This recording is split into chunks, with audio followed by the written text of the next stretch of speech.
Very very కేర్ఫుల్గా వినండి. ABC కనుక ఒక లంబకోణ త్రిభుజములో 3 భుజాలు గనక అవుతే లంబకోణ త్రిభుజాన్ని నేను RATగా సూచిస్తున్నాను సార్. RAT అని అంటే రైట్ యాంగిల్డ్ ట్రయాంగిల్. దాంట్లో గనక ఇది భుజాలు గనక అవుతే ఖచ్చితంగా అవి బిలో ప్రాపర్టీస్ని ఒబే చేసి ఉండాలి. కింద ఇచ్చిన ప్రాపర్టీలో ఏ ఒక్క ప్రాపర్టీ అయినా వయోలేట్ అయినా అది లంబకోణ త్రిభుజంలో భుజాలు కాదు. ఫస్ట్ ప్రాపర్టీ, ఇచ్చిన భుజాల్లో మినిమం ఒక భుజము 3 తోటి డివైడ్ అయి ఉండాలి. ఇచ్చిన 3 భుజాల్లో మినిమం ఒక భుజము 3 తోటి డివైడ్ అయి ఉండాలి. రైట్. ఇచ్చిన 3 భుజాల్లో మినిమం ఒక భుజము 4 తోటి డివైడ్ అయి ఉండాలి. ఇచ్చిన 3 భుజాల్లో మినిమం ఒక భుజము 5 తోటి డివైడ్ అయి ఉండాలి. ఏ లంబకోణ త్రిభుజంలో 3 భుజాలు తీసుకున్నా కానీ మినిమం ఒక భుజము 3 తోటి డివైడ్ అయి ఉన్న నంబరు 4 తోటి కూడా డివైడ్ కావచ్చు. మినిమం ఒక భుజము 3 తోటి డివైడ్ అయి ఉండాలి, లేకుంటే 4 తోటి డివైడ్ అయి ఉండాలి, లేకపోతే 5 తోటి డివైడ్ అయి ఉండాలి. సపోజ్గా ఇక్కడ నేను ఒకటి చేస్తున్నాను సార్. 7, 24, 25. చాలా జాగ్రత్తగా వినండి.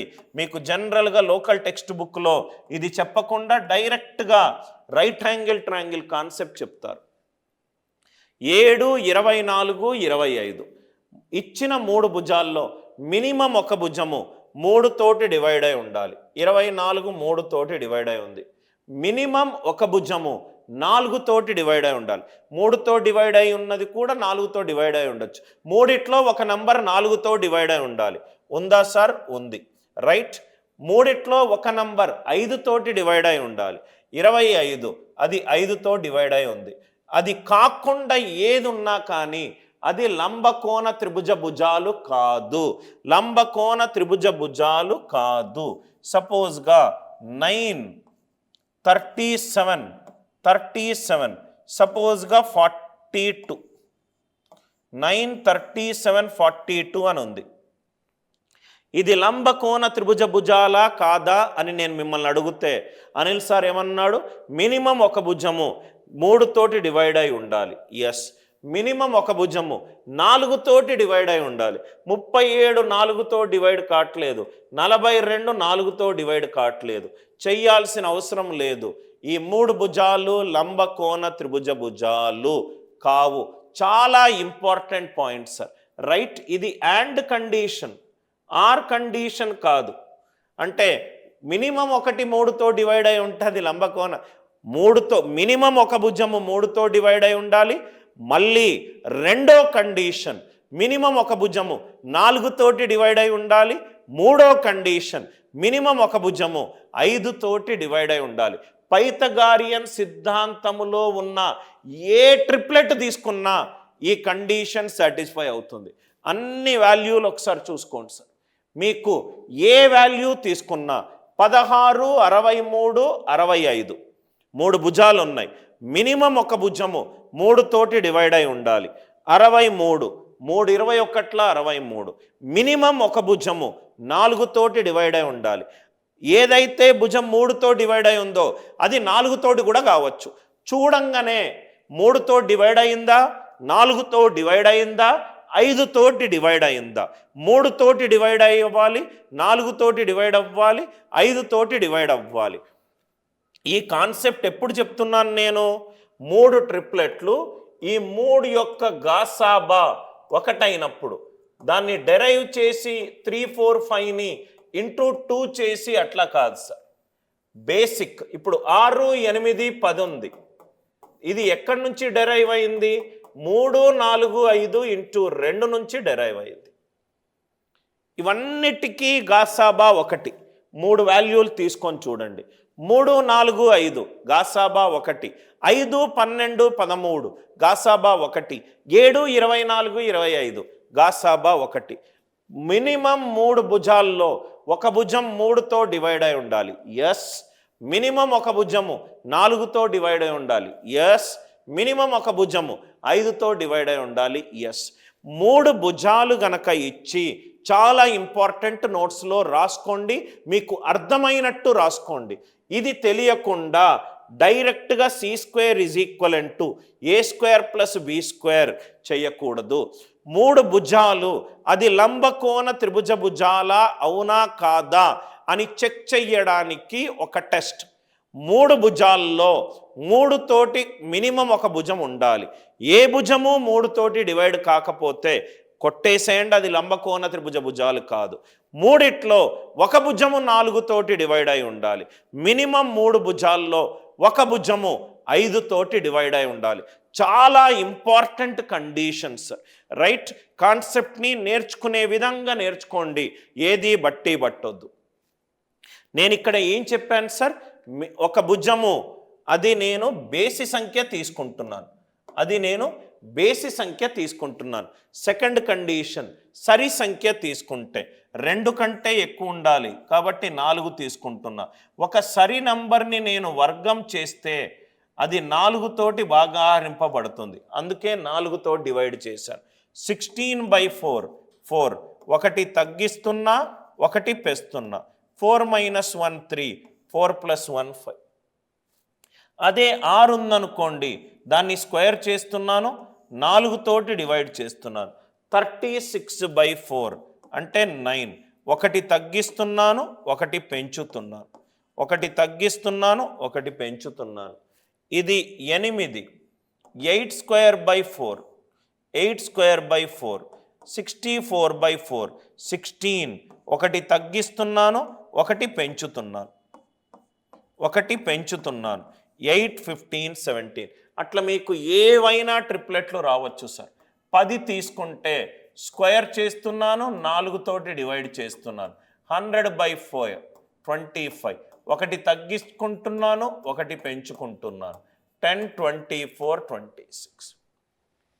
భుజము కనుక బేసి సంఖ్య అయ్యుంటే స్క్వేర్ చెయ్యండి, బై 2 చెయ్యండి, ±0.5 చెయ్యండి. దీంట్లో భుజము కనుక సరి సంఖ్య ఉంటే స్క్వేర్ చెయ్యండి, 4తో డివైడ్ చెయ్యండి, ±1 చెయ్యండి. ఇది కాకుండా ఏదైనా లంబకోణ త్రిభుజములో రైట్ కర్ణము గనక m² + n² ఫామ్లో రాయగలిగి మిగతా 2 భుజాలు ఇలా రాయగలిగితే ఏ పైథాగోరియన్ ట్రిప్లెట్స్ అయినా డెరైవ్ చేయొచ్చు.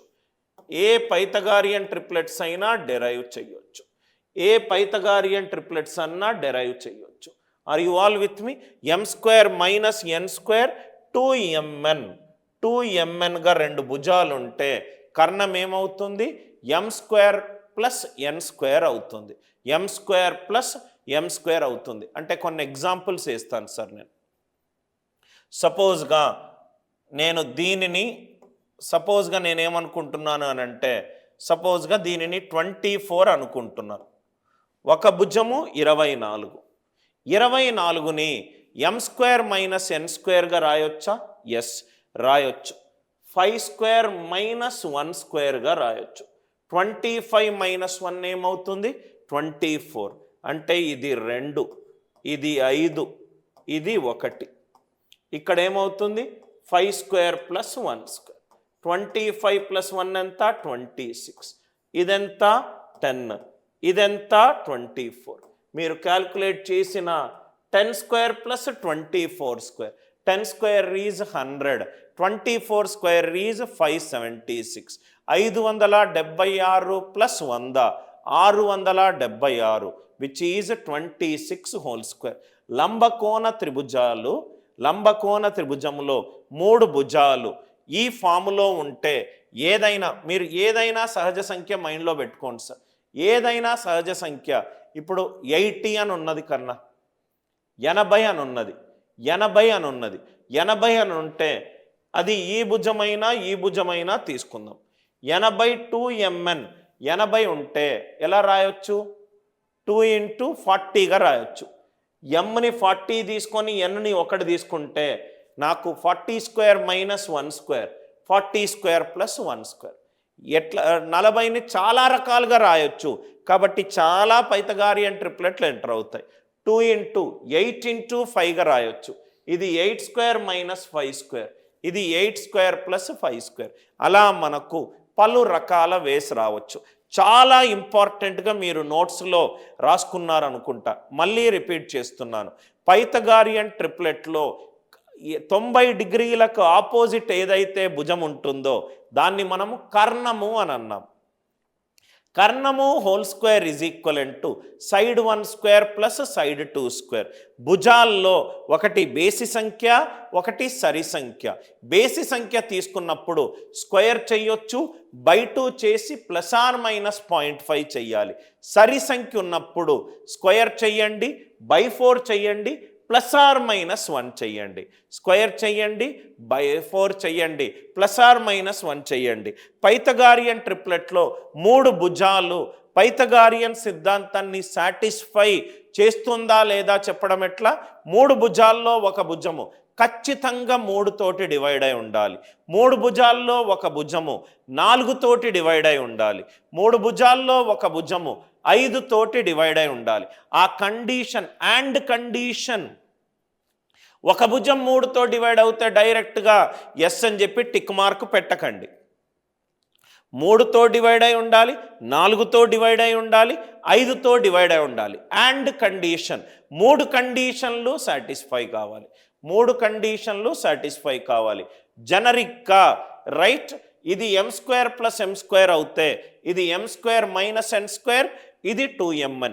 జనరల్గా టీచర్స్ పైథాగోరియన్ ట్రిప్లెట్లు అంటే ఓన్లీ ఇక్కడ వరకు రాసి ఇదే అని అనుకుంటారు, మీరు కూడా అదే అని అనుకుంటారు. మీకు డీప్గా కాన్సెప్ట్ డీప్గా కావాలి, అన్ని టాపిక్లు మంచి కాన్సెప్చువల్గా నేర్చుకోవాలి అని అనుకుంటే మీరు ఏఎన్సీలో జాయిన్ అవ్వచ్చు సార్.